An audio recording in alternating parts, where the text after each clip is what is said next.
Hello बच्चों, good morning. आज हम इस क्लास में क्लास 10 का फिजिक्स पढ़ेंगे और फिजिक्स का ये चैप्टर 1 होगा, रिफ्लेक्शन ऑफ लाइट, जिसे हम लोग प्रकाश का प्रवर्तन कहते हैं। फिर बच्चों इसके पार्ट मैंने 1 और 2 मैंने बना रखा है। आप लोग प्ले लिस्ट में जाओ, वहाँ पे पार्ट 1 और पार्ट 2 जाकर देखो।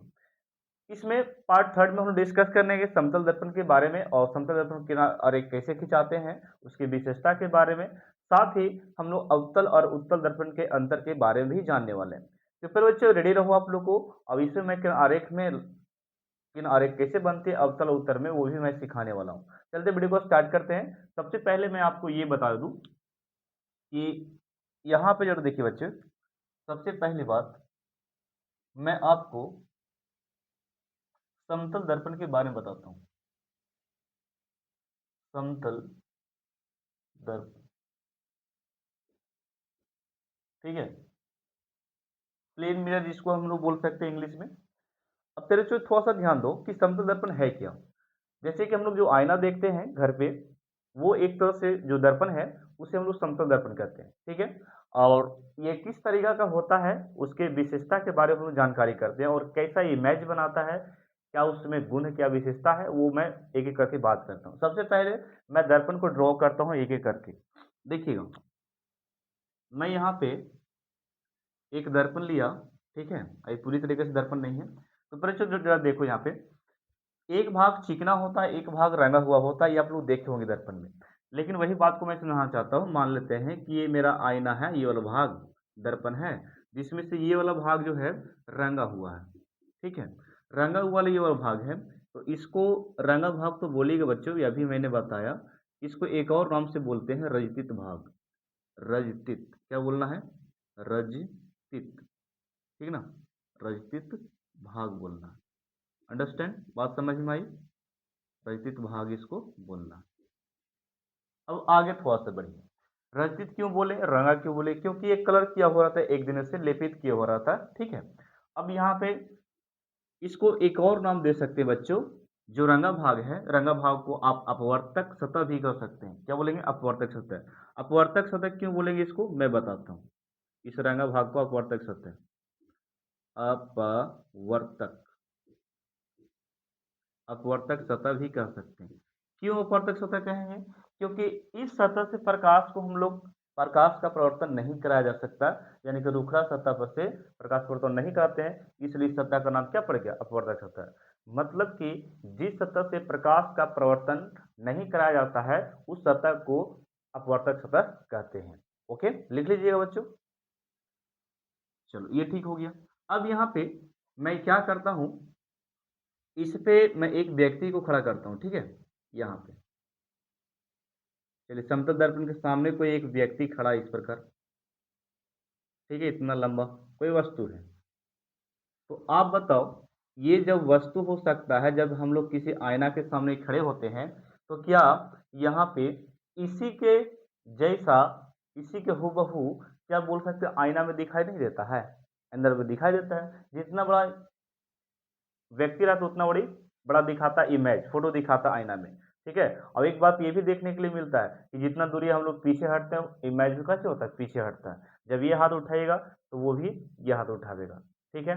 और जब ये हाथ उठाएगा तो ये हाथ उठावेगा, इस तरीका से होता है। तो इस प्रकार के गुण को हम लोग देखने वाले हैं, यानी कि जितना दूरी पर वस्तु रहता है उतना प्रतिबिंब भी रहता है। तो यहाँ पे जरा देखना, इस वाले को हम इस प्रकार करते हैं, रुक जाओ अभी। यहाँ से हम इसको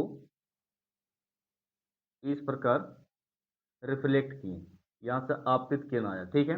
इमेज कहाँ बनता है वो जरा सीखिए। ये जो यहाँ पर से आपतित करवा रहे हैं किरण को, इसको आपतित किरण कहते हैं, ठीक है। आपतित किरण, ये आपतित किरण हो गया। यानी किसी बिंदु की सतह पर पड़ने वाले किरण को आपतित किरण कहते हैं। तो ये किस सतह पर पड़ रहा है, यानी किस बिंदु पर पड़ रहा है, तो इस आपतित किरण हो गया। और जिस बिंदु पड़ता है उस बिंदु को हम लोग आपतन बिंदु कहते हैं। क्या बोलते हैं? आपतन बिंदु, अपतन बिंदु, ठीक है। ओके ना। चलिए, जिस सतह पर आपसी किरण टकराती है उसे अपतन बिंदु कहते हैं, और सतह पर पड़ने वाले किरण को आपतित किरण कहते हैं। इतना काफी है, ठीक है। यहाँ से इस प्रकार ये लौटेगा, ओके, इस प्रकार लौटेगा। तो हम लोग इसको एक नाम देंगे, हम लोग इसको नाम देंगे बच्चों, देखिएगा, इसको हम लोग नाम देंगे कि ये जो किरण जो जा रही है इसको नाम देंगे परावर्तित किरण। क्या बोलेंगे? परावर्तित, परावर्तित। ओके, परावर्तित किरण, किरण बोलने वाले हैं। और आप ही लोग समझो थोड़ा सा परावर्तित किरण क्यों बोल रहे हैं। यानी कि सतह पर पड़ने वाले किरण को आपतित किरण कहते हैं और सतह से टकराकर जाने वाले किरण को परावर्तित किरण कहते हैं, और जिस बिंदु पर आपतित किरण टकराती है उस बिंदु को आपतन बिंदु कहते हैं। चलो ये बात तो बात रहा। अब यहाँ पे एक बात मैं सिखाता हूँ आपको कि ये जो वस्तु है इतना बड़ा, यहाँ पर वस्तु बन सकता है बच्चों? बोलिए यस सर, बिल्कुल बन सकता है। जितना बड़ा वस्तु होगा इतना बड़ा वस्तु यहाँ पर भी सामने तो सामने रहेगा। ओके, बराबर वस्तु होगा। ये वस्तु तो यहाँ पर सामने बराबर, ऊपर में उसकी ओर तो वस्तु बराबर ही ना होगा। अब इसका इमेज की बात करते हैं। तो इमेज बच्चों जरा देखो, इस किरण आरेख को हम इस प्रकार बढ़ाते हैं आगे की ओर। ठीक है, यहाँ पे आगे की ओर किरण आरेख को हम बढ़ाएं, इस प्रकार डॉट करके बढ़ा दिए। तो बताओ, ये वाला इमेज को इसको हम इस प्रकार मिला देते हैं। ठीक है, इसको हम इस प्रकार मिलाते हैं यहाँ पे। ठीक है, तो ये पता चलता है कि ये जो प्रतिबिंब बना है नीचे, ये वस्तु है और ये क्या है? प्रतिबिंब। तो इसको मैं नाम देता हूँ वस्तु। क्या वस्तु था ये वाला? ठीक है, अब ये वाला क्या बन गया यहाँ पे भाई? तो ये बन गया आपका प्रतिबिंब। कैसे बना है? प्रतिबिंब, मतलब जिसको आप इमेज कह सकते हैं। ठीक है, जब हम लोग आईना में खड़े होते हैं तो हम लोग इस प्रकार खड़े होते हैं, लेकिन इसका इमेज उस तरफ बन जाता है।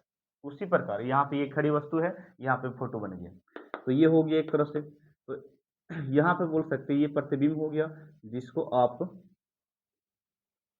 ठीक है, इमेज कह सकते हैं। और ये ऑब्जेक्ट है, वस्तु। ठीक ना, अंडरस्टैंड? तो ये जितना बड़ा वस्तु है उतना बड़ा प्रतिबिंब भी है, फोटो भी बना, इमेज भी बना। ठीक है, अब यहाँ पे एक अभी लम्ब डालते हैं बच्चे, इस प्रकार डॉट डॉट करके। ठीक है, ये बोलो अब लम्ब डालते हैं। तो आपतन बिंदु ये वाला था, देखिएगा।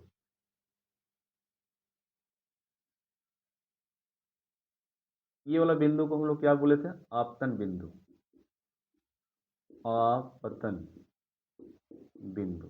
ठीक है, आपतन बिंदु किसे बताएं? पता है तुम लोग को कि जिस बिंदु पर आपसी टकराती है उस बिंदु को आपतन बिंदु कहते हैं। ये हो गया, वो यहाँ पर लिख दो, अच्छा रहेगा। तो ई वाला जो पारल है ये, यानी कि आपतन बिंदु पर डाला गया लंब को अभिलंब कहते हैं। तो ये वाला अभिलंब है। क्या है? अभिलंब। ये वाला आपका अभिलंब हो गया, अभिलंब। अभिलंब का डिफिनेशन क्या बोले कि आपतन बिंदु पर, ये आपतन बिंदु हो गया, तो आपतन बिंदु पर डाला गया लंब को अभिलंब कहते हैं। ये मान लेते थीटा है, तो ये वाला भी क्या होगा? थीटा। ठीक है, ये दोनों कोण का जो होता है आपस में बराबर होता है। ओके ना? और बाकी यहाँ पे कितना डिग्री का निर्माण होगा? 90। ठीक है, यहाँ पर भी 90। ये हॉरिजॉन्टल आधार हो गया, ये परपेंडिकुलर हो गया। बात समझ में आई? चलिए, तो अब यहाँ पे इसकी मैं बात करता हूँ विशेषता की। तो विशेषता आप लोग यू लिख सकते हो यहाँ पे, सबसे पहले इसके बारे में। विशेषता, विशेषता लिखने के लिए आता है। पहली बात क्या लिखेगा कि इसमें विशेषता लिखने के लिए जब समुद्र दर्पण के बारे में सामने खड़ा होते हैं, तो जितना दूरी पर वस्तु रहता है उतना दूरी पर प्रतिबिंब बनता है। तो यहाँ पर लिख सकते हैं कि वस्तु दूरी बराबर प्रतिबिंब दूरी। वस्तु दूरी बराबर प्रतिबिंब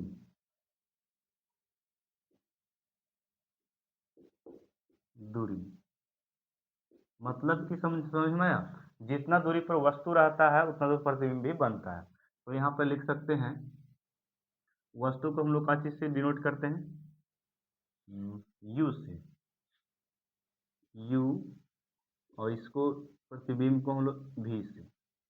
ठीक है, तो ये हो गया u बराबर भी। ओके, ये दूसरी विशेषता क्या लिखेंगे? जितना दूर पे ये होगी इतना दूर ये हो गया। अब यहाँ पे ये पार्श्विक रूप से उल्टा होता है, ये पार्श्विक रूप से प्रतिबिंब लिखो, प्रतिबिंब पार्श्विक पार्श्विक रूप से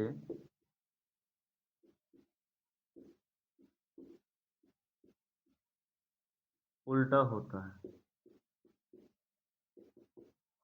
बात समझ में आया? उल्टा कैसे होता है पार्श्विक रूप से? दूसरा विशेषता, जैसे कि आप लोग देखे होंगे कि जब ये हैंड खड़ा करते हैं तो उसमें ये हैंड खड़ा होता है, ठीक है, इमेज में। अगर आप ये हाथ हिलाते हैं तो ये हाथ उसमें हिलता है, और जब ये हाथ में एक्टिविटी कुछ किया जाता है तो उस दर्पण में ये हाथ को एक्टिविटी दिखाया जाता है। तो कहा जाता है पार्श्विक विस्थापन उससे पार्श्विक पार्श्विक विस्थापन उससे बोल सकते हैं जब दर्पण में हम लोग बायां दाहिना हाथ उठाते हैं तो उसमें बायां हाथ उठता है, और जब बायां हाथ उठाते हैं तो दाहिना हाथ उठता है। तो इस एक्टिविटी को, इस रीजन को हम लोग बोलते हैं पार्श्विक विस्थापन।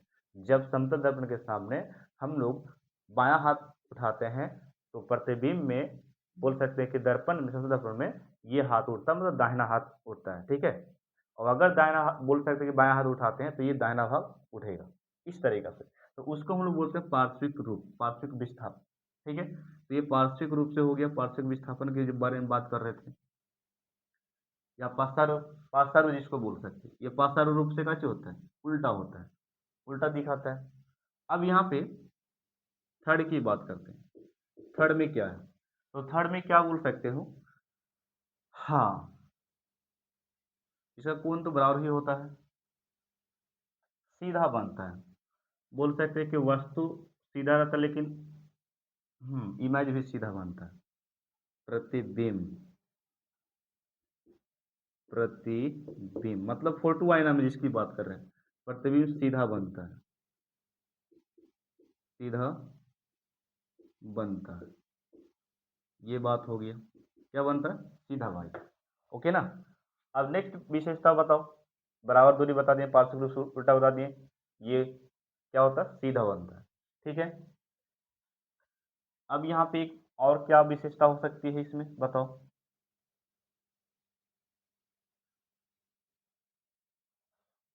हम्म, तीन विशेषता तो आपको पता चल गया।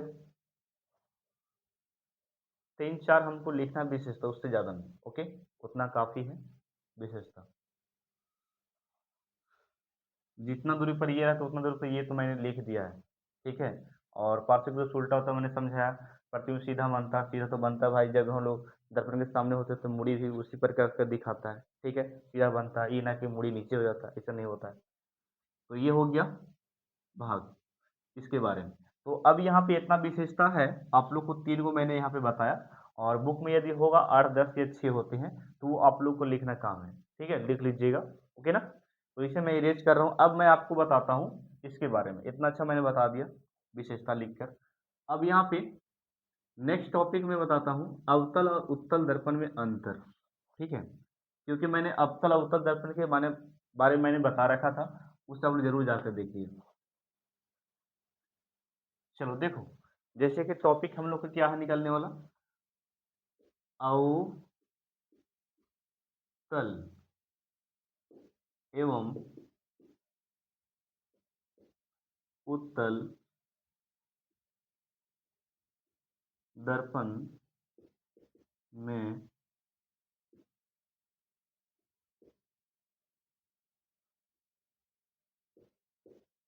अंतर, ठीक है। इसको अब क्या कर लो, वीवीआई कर लो, ठीक है, पूछा जाता है। सबसे पहले अवतल और उत्तल दर्पण के बारे में थोड़ा थोड़ा डिस्कस कर लेते हैं। मान लो बच्चे, ये मैंने जो भाग पारा, इसका नाम हमको जानना है, ठीक है। तो ये रंगा वाला भाग है, इसको आप बोल सकते हैं रंगा भाग, ठीक है। ये हो गया रंगा भाग, ठीक है, या रचित भाग आप लोग बोल सकते हो। और इसी सतह का नाम बोलते हैं अपवर्तक सतह, अपवर्तक सतह, ठीक है, रंगा भाग को। ये वाला भाग एक तरफ से उठा भाग है, बात समझ रहे हैं? ये वाला भाग क्या हो गया? उठा भाग, उठा भाग हो गया। चलिए, इतना सही है आप लोग को। अब ये वाला भाग को चिकना भाग बोले भाई, धसा भाग भी बोल सकते हैं ये वाला को। तो ये वाला भाग क्या है? धसा भाग, ठीक है, अच्छे से लिखना मैं जो बोल रहा हूँ, धसा भाग हो गया। और ये वाला भाग एक तरह से चिकना है, रूखा भी है, चिकना भाग हो गया। और इसको आप परावर्तक सतह भी बोलो, परावर्तक, परावर्तक सतह, ठीक है, परावर्तक सतह बोल दी।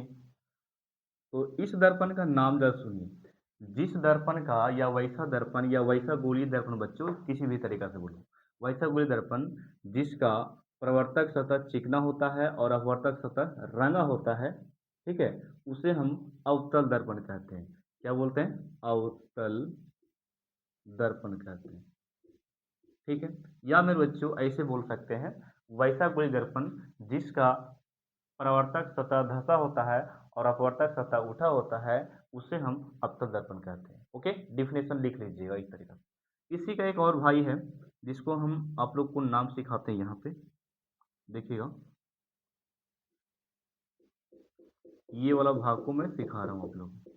इसे क्या बोलते हैं? तो ये आप लोग का धसा भाग है बच्चों, जो कि मैंने ऊपर में बता चुका है, धसा भाग, और अपवर्तक सतह ही बोल सकते हैं इसको, ठीक है। ये वाला भाग क्या है? उठा भाग। तो ये हो गया प्रवर्तक सतह चिकना ऊपर वाला। तो बोलिएगा क्या कि जिसमें वैसा गोली दर्पण जिसका अपवर्तक सतह धंसा होता है, इसको अपवर्तक सतह बोलते हैं, और ये प्रवर्तक सतह क्या होता है? उठा होता है, उसे उत्तल दर्पण कहते हैं। क्या बोलते हैं? उत्तल दर्पण कहते हैं बच्चे। इतना बात समझ में आया? क्योंकि मैंने इसके बारे में डीपली मैंने समझा रखा है बच्चे, पीछे जाकर देख सकते हैं, ये मैंने अंतर बताने के लिए आपको बताया। अब यहाँ पे इस भाग में अंतर लिखने के लिए दो भाग में डिवाइड करते हैं, जरा देखो से। यहाँ पे सबसे पहले मैं अवतल दर्पण के बारे में बात करूंगा और यहाँ पे उत्तल दर्पण के बारे में बात करने वाला हूँ, ठीक है। तो अवतल दर्पण की बात करते हैं, तो इसमें अपवर्तक सतह उठा होता है, ठीक है, इसमें अपवर्तक सतह, इसमें अपवर्तक सतह, अपवर्तक सतह, ठीक है, अपवर्तक सतह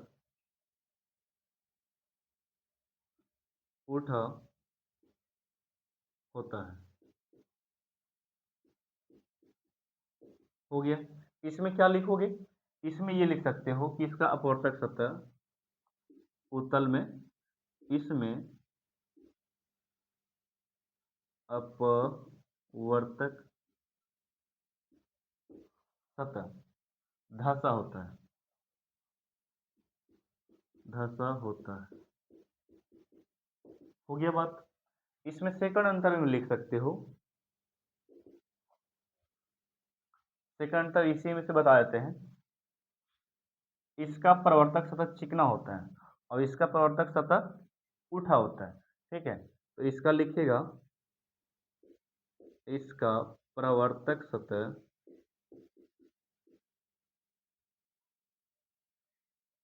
प्रवर्तक सतह चिकना होता है, ठीक है, प्रवर्तक सतह चिकना होता है। जरा देखो यहाँ पे, ये प्रवर्तक सतह जो क्या है? चिकना है, ठीक है, और इसमें प्रवर्तक सतह चिकना हुआ का चीज है एक तरह से, हाँ, प्रवर्तक सतह चिकना है इसमें, और इसमें प्रवर्तक सतह क्या हो गया? ये भी तो चिकना है। प्रवर्तक सतह धसा बोल सकते, ठीक रहता, प्रवर्तक सतह धसा होता है, धसा होता है, ठीक है। प्रवर्तक सतह इसका धसा है, इसका प्रवर्तक सतह क्या? उठा है। तो इसमें लिखो इस प्रकार, इसका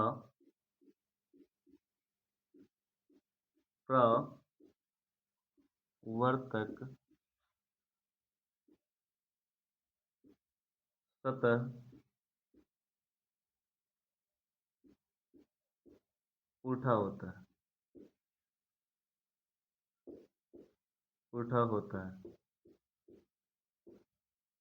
चलो हो गया, इसका प्रवर्तक क्या होता है? उठा होता है, और उसका क्या? धसा होता है।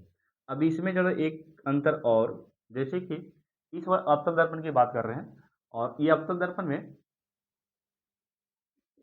इसका उपयोग, इसका उपयोग की मैं बात करता हूँ, इसका उपयोग, इसका उपयोग हजामत, हजामत हजामत हो गया, डॉक्टर, ठीक है, डॉक्टर में होता है, ठीक है। इसमें क्या लिखोगे, थर्ड वाला, इसका उपयोग, इसका उपयोग बोल सकते हैं गाड़ी के साइड मिरर में, गाड़ी के साइड मिरर में, ठीक है। बात समझ रहे हो क्या मैंने बोला, इसका उपयोग जो हम लोग करते हैं हजामत बनाने डॉक्टर में, और सोल कुकर में भी उसका यूज किया जाता है। और इसका उपयोग कहाँ पे करते हैं, गाड़ी के साइड मिरर जो बगल में रहता है उसका हम लोग उपयोग करते हैं इसमें, ठीक है। तो ये 3 अंतर लिख देना काफ़ी है, और बाकी बुक में दिया होगा वो भी अंतर आप लोग लिख लीजिएगा, ठीक है। तो ये मैंने बता दिया। तो 2 क्वेश्चन मैंने समझाया बच्चे, एक आपको मैंने अवतल उत्तलक में डिफरेंस समझाया, दूसरा मैंने बताया क्या, इसमें समतल दर्पण की विशेषता के बारे में 3 बताया मैंने, ठीक है। और बाकी बुक से आप लोग कर सकते हैं, ठीक है ना, कोई दिक्कत है। चलिए अब यहाँ पे आपको नेक्स्ट क्वेश्चन मैं समझाने वाला हूँ प्रतिबिंब के बारे में, उसके बाद ये वीडियो एंड करेंगे, थोड़ा सा हटाते हैं इसको।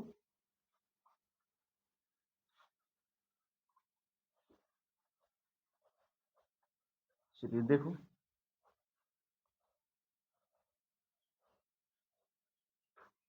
चलिए एक बात और, प्रतिबिंब को हम लोग समझने वाले हैं, तो अवतल में और उत्तल में दोनों प्रतिबिंब हम लोग समझेंगे, ठीक है। तो डिफिनेशन यहाँ पे मैं बात करता हूँ, सबसे पहले आप लोग लिख लेना, ठीक है ना, बहुत बड़ा है। प्रतिबिंब किसे कहते हैं, प्रतिबिंब, प्रतिबिंब का इंग्लिश हम लोग बोलते हैं इमेज बच्चों, ये है क्या। तो डिफिनेशन पहले सबसे पहले सुनो, जब किसी बिंदु स्रोत से आती प्रकाश की किरणें दर्पण से प्रवर्तन के बाद जिस बिंदु पर मिलती है उसे उस बिंदु का वास्तविक या आभासी प्रतिबिंब कहते हैं, ठीक है, या प्रतिबिंब कहते हैं। मैंने क्या बोला बच्चों, जब किसी बिंदु स्रोत से आती प्रकाश की किरणें दर्पण से प्रवर्तन के बाद जिस बिंदु पर मिलती है या आती हुई प्रतीत होती है, मालूम होती है, उसे उस बिंदु का प्रतिबिंब कहते हैं, ठीक है। अब ये प्रतिबिंब जो है डिफिनेशन कैसे समझेंगे और इसके प्रकार को कैसे समझेंगे वो मैं आपको सिखाता हूँ, देखिएगा। सबसे पहली बात, इसके दोनों टाइप को मैं यहाँ पे सिखा देता हूँ, ठीक है। इसके प्रतिबिंब का डिफिनेशन मैंने दिया, लिख लीजिएगा, इसका डिफिनेशन भी सिखाने वाले हैं। तो यहाँ पे ये 2 टाइप में बटा है, ठीक है। एक प्रकार इसका है, एक तरफ से मैं बोलता हूँ इसको वास्तविक प्रतिबिंब, वास्तविक, ठीक है, प्रतिबिंब। और इसको आप बोल सकते हैं रियल, रियल इमेज बच्चे, ठीक है, ये रियल इमेज हो गया। इसको आप बोलेगा काल्पनिक, ठीक है, काल्पनिक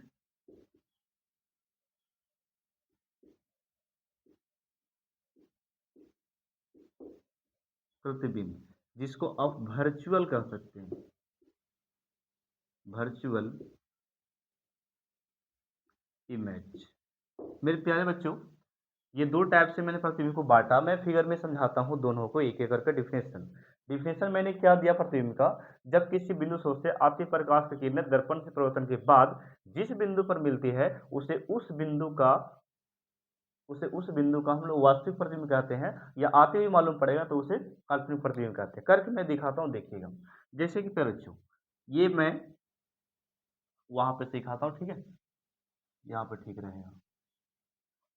ये मैं कोई दर्पण लिया प्यारे बच्चों, ठीक है, दर्पण का नाम मैंने अभी सिखाया था आपको, याद है तो कुछ बोलो, ये दर्पण का नाम क्या है। ये मैंने ड्रॉ किया अवतल दर्पण, ओके, अवतल दर्पण। और इसके बारे में अगर जानना है तो आप लोग वीडियो 2 में देखिएगा, पार्ट 2 में, वहाँ पे आपको ये सारी बातें मिलेगा, ओके ना। चलो, ये हो गया पी, ये हो गया एफ, ये हो गया सी, रख देते हैं, ओके, फोकस। और ये हो गया वक्रता केंद्र, और ये वाला फोकस दूरी का काम नहीं हमको अभी है, ओके। तो मैंने डिफिनेशन क्या दिया, कि जब किसी बिंदु स्रोत से आती प्रकाश की किरण दर्पण से परावर्तन के बाद, जब किसी बिंदु स्रोत से मान लेते हैं बच्चों यहाँ से प्रकाश की किरण आ रहा है, यहाँ से आपकी किरण आ रहा है, ठीक है, यहाँ से आपकी किरण जा रहा है, ओके ना, टेढ़ा हो गया थोड़ा सा। ये आपकी किरण गया, एक और ले लेते हैं, नीचे से भी ले लेते हैं, आपकी किरण दो, ओके। तो मैंने क्या बोला कि जब किसी बिंदु स्रोत से, जब किसी बिंदु स्रोत से, तो मान लो कि यहाँ पे कोई लाइट है, यहाँ पर भी कोई लाइट है, तो इसी को हम लोग बोल रहे हैं प्रकाश स्रोत, ठीक है। तो जब किसी प्रकाश स्रोत से या किसी बिंदु स्रोत से, जब किसी प्रकाश स्रोत से प्रकाश स्रोत, यहाँ से लाइट जा रहा है, यहाँ पर से भी लाइट जा रहा है, ठीक है। तो ये लाइट गया, ये वाला तो किरण आरेख है, किरण बोल किरण हो गया, आपतित किरण, ये भी आपतित किरण है। जब आपतित किरण जाकर टकराएगा वहाँ पे, तो टकराने के बाद नियम मैं सिखाऊंगा कि ये फोकस से होके जाएगा, किससे, फोकस से होके जाएगा बच्चे, ये नियम है। जब प्रधान अक्ष के समांतर जाता है कोई किरण, तो फोकस से गुजरती है, कहाँ से गुजरती है, फोकस से बच्चे। एक और किरण मैं खींच लेता हूँ इसके बारे में, चलिए ये वाला हो गया, और एक और किरण है बच्चों। तो यहाँ पे समझने वाली बात ये है, जरा समझिएगा कि मैं जो समझाने जा रहा हूँ उसके बारे में थोड़ा सा ध्यान देना, क्या मैं बोल रहा हूँ। मैं क्या बोला कि जब किसी बिंदु स्रोत से आती प्रकाश से किरणें, तो ये जो प्रकाश किरण जा रहा है, आती प्रकाश किरण दर्पण से परावर्तन के बाद, मतलब टकराने के बाद जिस बिंदु पर मिलती है या आती हुई मालूम पड़ती है, उसे उस बिंदु का प्रतिबिंब कहते हैं। क्या बोलते हैं, प्रतिबिंब कहते हैं। तो ये हमारा फोकस था। फिर से रिपीट करते हैं, जब किसी बिंदु से आती प्रकाश की किरणें, ये आया, आप आती प्रकाश किरण दर्पण से परावर्तन के बाद, मतलब टकराने के बाद, टकराने के बाद यहाँ टकरा गया, टकराने के बाद जिस बिंदु पर मिलता है या आती हुई मालूम पड़ता है, उसे उस बिंदु का हम लोग क्या बोलते हैं, प्रतिबिंब कहते हैं। क्या बोलते हैं, प्रतिबिंब। तो प्रतिबिंब यहाँ पर बन रहा है, ठीक है। एक और मैं यहाँ पे ड्रॉ कर देता हूँ, अच्छा रहेगा, देखिएगा, ये वाला दर्पण, इसमें मिल रहा है, इसमें आती हुई मालूम पड़ती है उत्तल दर्पण में, ठीक है। ये किरण हो गया,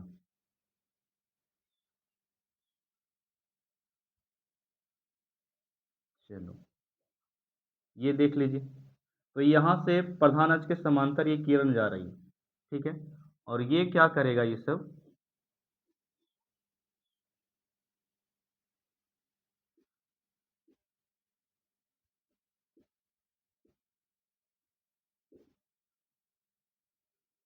चलिए अब यहाँ पे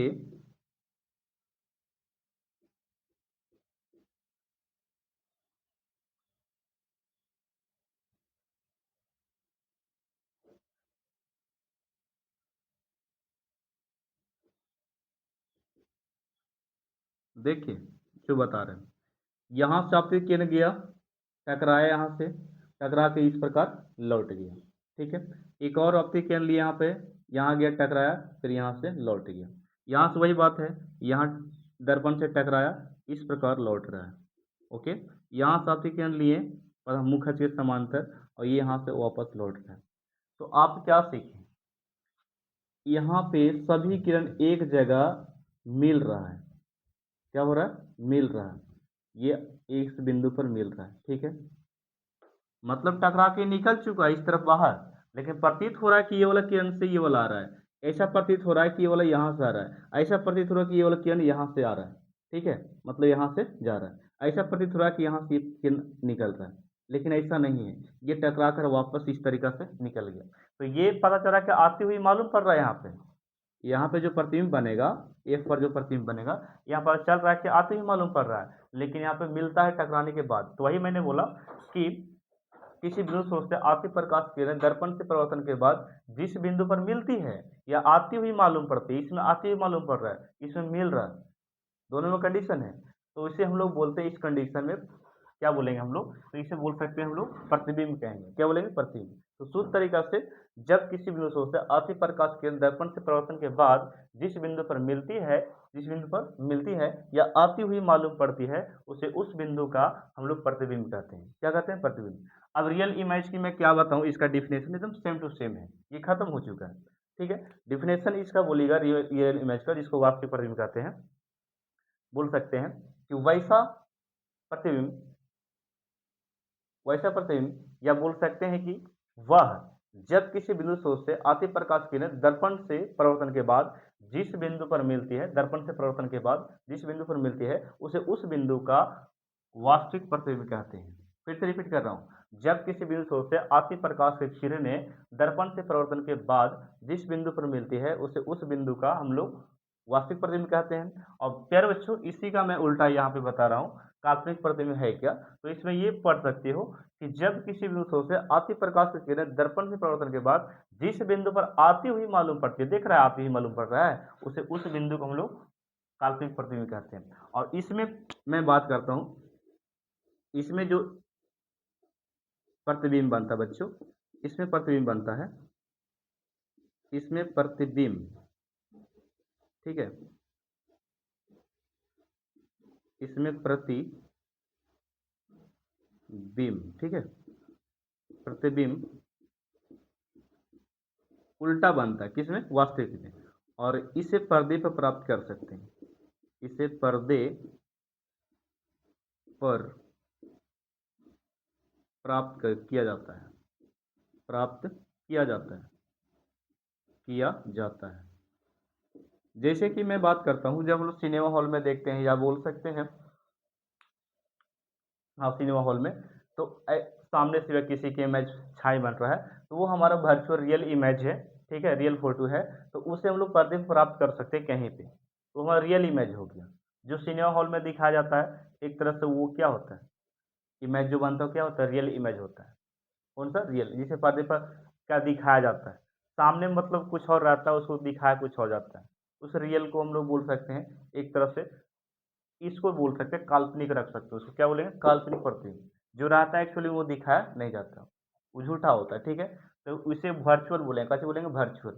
इसे पर्दे पर प्राप्त कर सकते हैं और इसे पर्दे पर प्राप्त नहीं किया जा सकता है। तो ये होता है, ये प्रतिबिंब जो बनता है हमेशा, तो इसमें लिखिएगा, ये इसमें प्रतिबिंब जो बनता है सीधा बनता है, सीधा प्रतिबिंब बनाता है, सीधा प्रतिबिंब है, प्रतिबिंब। काल्पनिक प्रतिबिंब क्या सीधा है, और इसे पर्दे पर प्राप्त नहीं किया जा सकता, इसे पर्दे पर प्राप्त नहीं किया जा सकता, ठीक है। बात समझ में आया, दोनों का डिफरेंस डिफरेंस भी देख लिए कि ये सीधा प्रतिबिंब है और एक यह पार्थिव रूप से वास्तविक रूप से उल्टा है, ठीक है। इसे पर्दे पर प्राप्त कर सकते हैं, इसे पर्दे पर प्राप्त नहीं किया जा सकता। तो फिर बच्चों, वीडियो को यहीं तक लास्ट तक रह देते हैं, क्योंकि ये काफ़ी बड़ा हो चुका है, आधे घंटे से पार हो गया होगा, ठीक है। तो हम लोग, मैं आप लोगों को बताता हूँ, पार्ट 4 में आपको मैं बताता हूँ किरण की बनावट के बारे में, किरण की बनावट कैसे बनाया जाता है और उसमें प्रतिबिंब को कैसे दिखाया जाता है। तो ये 6 कंडीशन मैं आपको बताने वाला हूँ, ठीक है। तो इसके लिए आप लोग इस वीडियो को फॉलो कर सकते हैं और कंटिन्यू वीडियो रहेगा। तो मिलते हैं हम लोग नेक्स्ट पार्ट में, पार्ट 4 में। तब तक के लिए थैंक यू, धन्यवाद, और वीडियो को ज़्यादा शेयर करें, समझ में आया तो बच्चों, ओके, थैंक यू, धन्यवाद।